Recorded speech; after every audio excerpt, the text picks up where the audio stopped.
From Studio 1A in Tampa, Florida, comes a talk show that really feels your pain and tells you like it is.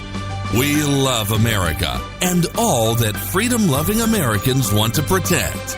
Live from coast to coast and on your radio, it's For the People with Keith Allen. We'll help you survive this thing called life. We're for the people. Whatever your source of stress or strife, for the people is there. Well, hello, Mr. and Mrs. America. I am Keith Allen and proudly welcoming you to this Monday's edition of For the People on this August the 14th, 2017. Our attention is going to be on Charlottesville. A big problem that erupted over the weekend, and really a lot of hatred from white supremacists, KKK sympathizers. Just the worst thing that could have happened. There's really just a lot of questions. I mean, I am all for the First Amendment. I think it's a beautiful thing. But to allow this type of hatred into the city, a lot of questions need to be answered to the right people. And I think Franklin Graham today, in a tweet, summarized very, very well as he really puts himself out there and salt and light into this world that we live in, because there is an evil, folks, that lurks in the dark. There is an evil that lurks in men and women's hearts, and what we saw in Charlottesville is nothing less than that. Evil, what happened. Well, Franklin Graham, he says, shame on the politicians who are trying to push blame on President Trump for what happened in Charlottesville, Virginia. That's absurd. What about the politicians such as the city council who voted to remove a memorial that had been in place since 1924, regardless of the possible repercussions? How about the city politicians who issued the permit for the lawful demonstrations to defend the statue? Why didn't the mayor or the governor see that a power keg was about to explode and stop it before it got started? Instead, they want to blame President Donald J. Trump for everything. Really, this boils down to evil in people's hearts. Satan is behind it all. He wants division. He wants unrest. He wants violence and hatred. He's the enemy of peace and unity. I denounce bigotry and racism of every form, be it black, white, or any other. My prayer is that our nation will come together. We are stronger together, and our answer lies in turning to God. It was good to hear that several Virginia and Charlottesville leaders attended church today at Mount Zion. The racial divide that fueled Saturday's violence were replaced by unity Sunday. Continue to pray for peace and for all those impacted by Saturday's tragedies. Thank you, Reverend Franklin Graham. I think we really needed to hear that, because there's so many politicians and so many to the left that are accusing the president of these white nationalists, these white supremacists, the KKK, these Nazis. Donald Trump is not a Nazi. He's not a sympathizer. Just happens to be some factions in our country that like Donald Trump. They like the way he talks. There's no pictures of Donald Trump. There's no money showing Donald Trump is supportive of any of these groups whatsoever, but they are quick to demonize immediately, and really not a surprise. But I'm glad that Franklin Graham was quick to say that he thought it was disgusting. And shame on the politicians who are trying to push blame on President Trump for what happened. And even his wife, even Ivanka, The family, throwing it back on them as if they invoked this type of violence. A 32-year-old woman died after a car rammed a group of counter-protesters. And they're mourning her. She was a protester, a counter-protester, if you will. And the police have charged a 20-year-old Ohio man described as a Nazi sympathizer, accusing him of intentionally driving his car into the crowd. Maybe you've seen the video. Horrible. Horrible picture. Disgusting. I don't know what more they think that the president can do, and he'll be coming out with another speech. But he denounced both sides. He denounced it and said emphatically in the speech. It may have not been the hardest given speech, but he denounced it and said it was hatred. He wasn't supportive of any of the sides, the groups that were participating. But Obama would have been stronger, just like he was stronger on Islamic fundamentalism, where he couldn't even utter the words because he himself is a Muslim. Couldn't utter the words Islamic fundamentalism, Islamic extremism. Could not say those things. Donald Trump has no problem condemning the KKK, David Duke, etc., etc. It's just another opportunity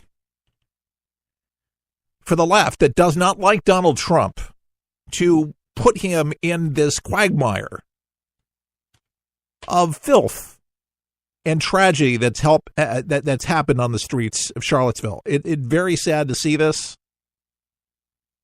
It just breaks my heart. To me, it's I don't understand a lot of the craziness that's going on in our country.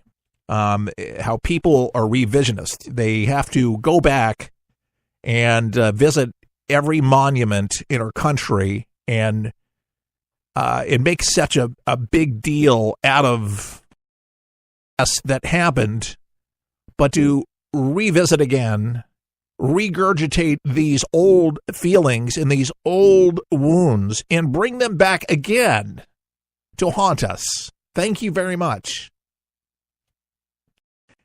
There's no place in this country for hate, but there is hate. There is a denominator out there, low class people that succumb to this ideology of hate. They think it makes sense in their minds that there should be a superior race. It's like the Nazis. It's what Hitler. It's what he believed.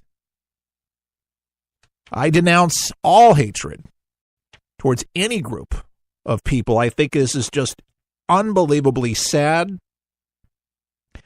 But I tell you what, the left has a brilliant thing to say about all of this in Charlottesville, and summarizing basically saying we're going to throw this back on Trump supporters. It was the Trump supporters who did this. You'll have to excuse me, but I have a really good cup of coffee here.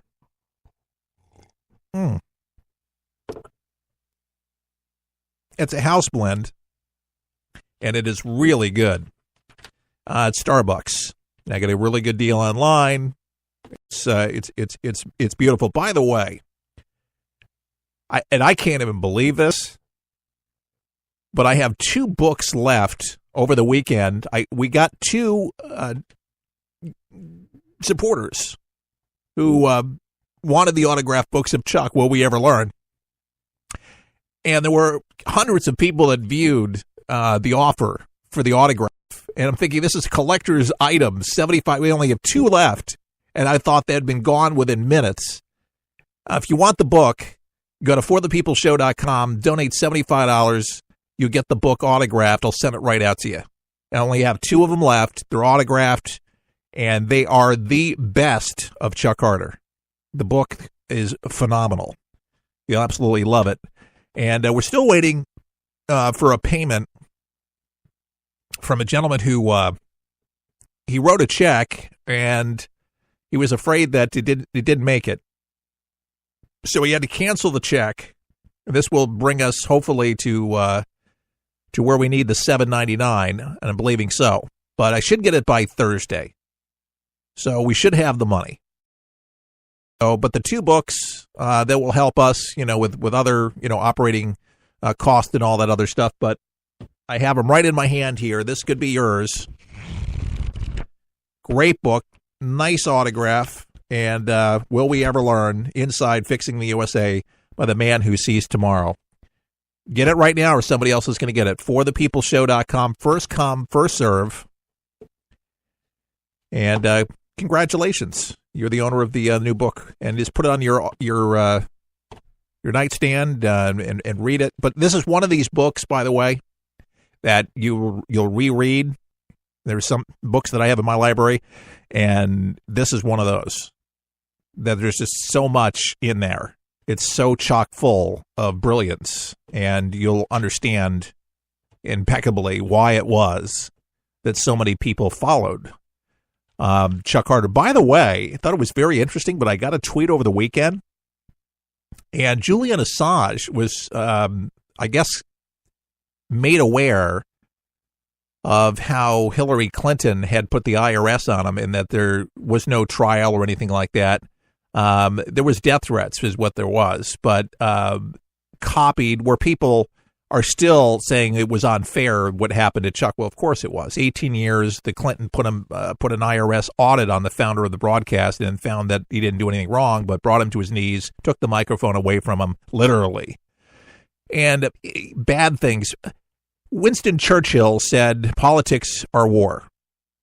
Folks, there's a war going on. Politics are dirty, very dirty. There was a time in my life, actually, where I was thinking about, in my 20s, to actually run for some office. And thanks to Hillary Clinton, I didn't. Well, I had a family too, but one of the biggest reasons why, Hillary Clinton's letter from the White House, she decided she wanted to get rid of Chuck and use the United Auto Workers against Chuck because he thought that they were helping him. Chuck was very trusting, and he needed to get his 501c3, People's Networks, Inc., which was, it was tax deductible. And it was a 501c3 nonprofit organization. Well, the government didn't like it because he was getting too big and because he was getting political, so he had to change it up and become for-profit. Long story short, Hillary Clinton called Frank Joyce, then the president of the United Auto Workers, and told him immediately when they took over the network to fire Chuck and put Jim Hightower on the air, and they did. A leftist loon from Texas playing piano as their bumper music, piano cigar bar somewhere, but it was just horrible. It drove the network into the ground and it ruined it. But this was set up. This was a setup piece. But somebody emailed it to Julian Assange the other day. I thought, whether, big deal that Julian's got the information. I'm sure that doesn't really matter to him. It happened. And it's just a sad chapter, but it really goes to show you, that's one amongst hundreds of people that they've demonized, that they have attacked. Politics can be rather vicious, don't you think? Our AG has come out, and I think in a really big way, an important way, meaningful way, to really say, look, what happened in Charlottesville is not underestimated. And Donald Trump, certainly, and he's got his full respect on this whole thing. Let's listen to what he had to say. You can be sure that this Department of Justice in his administration is going to take the most vigorous action to protect the right of people like Heather Heyer to protest against racism and bigotry. We're going to protect the right to assemble and march, and we're going to prosecute anybody to the full extent of the law. And that's a beautiful thing, and here's he is. The president, I suspect, will be talking to the country again soon, maybe today. There's no doubt about it. He opposes